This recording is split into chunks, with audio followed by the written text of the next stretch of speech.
Hey, congratulations! You've just won the lottery. Only the prize isn't cash or a luxury cruise. It's a position in your country's national legislature. And you aren't the only lucky winner. All of your fellow lawmakers were chosen in the same way. This might strike you as a strange way to run a government, let alone a democracy. Elections are the epitome of democracy, right? Well, the ancient Athenians who coined the word had another view.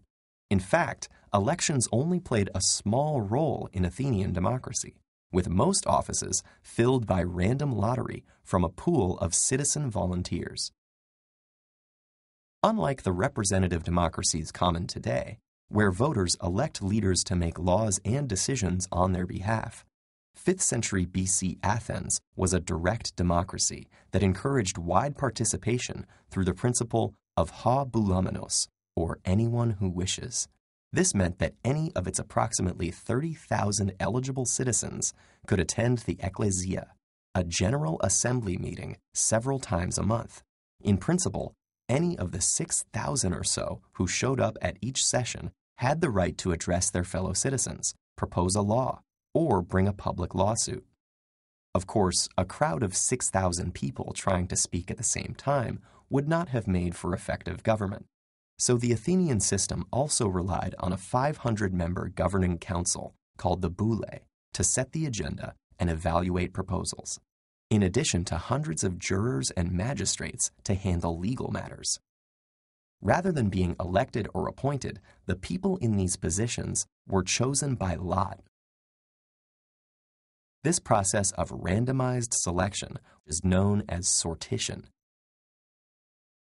The only positions filled by elections were those recognized as requiring expertise, such as generals.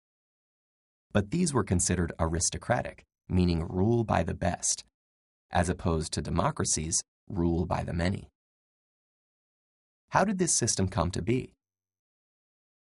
Well, democracy arose in Athens after long periods of social and political tension, marked by conflict among nobles.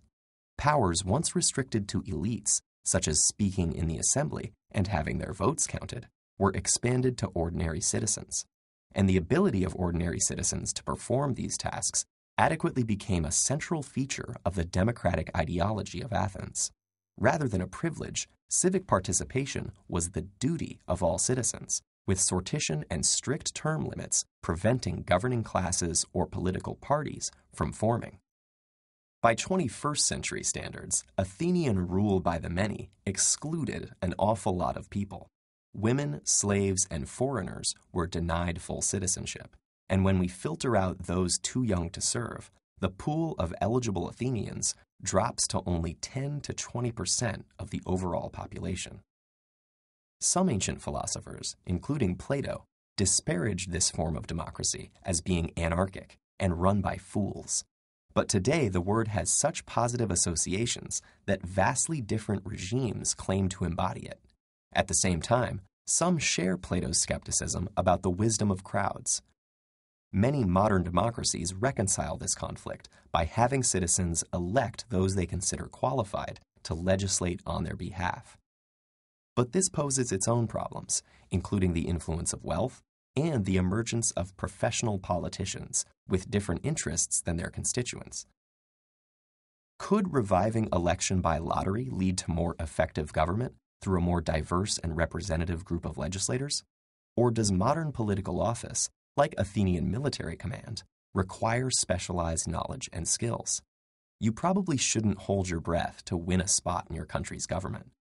But depending on where you live, you may still be selected to participate in a jury, a citizens' assembly, or a deliberative poll, all examples of how the democratic principle behind sortition still survives today.